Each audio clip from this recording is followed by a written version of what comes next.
বিয়ের আগে বউরে বলে দিবেন, শোনো বউ, আমি কিন্তু বড় তেড়া যুবক, আমি কিন্তু 2 নম্বর পথে কামাই করব না। অতএব অন্য মানুষদের বউদের মতো সকাল বিকাল শাড়ি পাল্টাবা আর 3 পিস পাল্টাবা, মার্কেটে যায় কেনার পরে বলবা শুধু কার্ডের ঘষা দেন আর বিল দেওয়া হয়ে যাবে, এগুলো কিন্তু আমার দ্বারা হবে না। আমি কিন্তু হালাল খোর, আমি হারাম খোর না। বলা যাবে না ইনশাল্লাহ?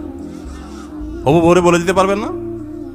বেশিরভাগ ক্ষেত্রে দেখবেন ওই মেয়ে বলবে, আব্বু না, সমস্যা আছে ছেলের, কারণ তার দরকার কি? একটা চোর। তার দরকার একটা চোর, তার দরকার একটা ঘুষখোর, তার দরকার একটা দুর্নীতিবাজ, তার দরকার একটা টিন চোর, তার দরকার একটা গম চোর। সে সৎ মানুষ পছন্দ। আপনি সাথে সাথে সিজদা পড়ে যাবেন, যাক একটা চোর প্রিয় মানুষ থেকে আল্লাহ আমাকে মুক্তি দিছে।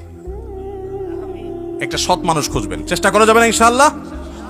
অসৎ হওয়ার জন্য যোগ্যতা লাগে না, অসৎ হওয়ার জন্য যোগ্যতা, চোর হওয়ার জন্য যোগ্যতা লাগে না, সৎ হওয়ার জন্য যোগ্যতা লাগে।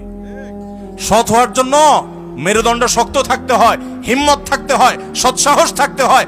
বাবাকে বলতে হয়, বাবা আমি চুরি করব না। তুমি অসন্তুষ্ট থাকতে পারো, বাবা আমি 2 নম্বর জিনিস তোমাকে খাওয়াবো না।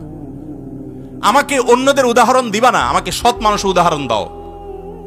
যুবকরা বলা যাবে না বাবাকে ইনশাআল্লাহ? বেয়াদবি করা ছাড়া সুন্দর ভাই বলা যাবে না। আল্লাহ আমাদের সবাইকে তৌফিক দান করুন।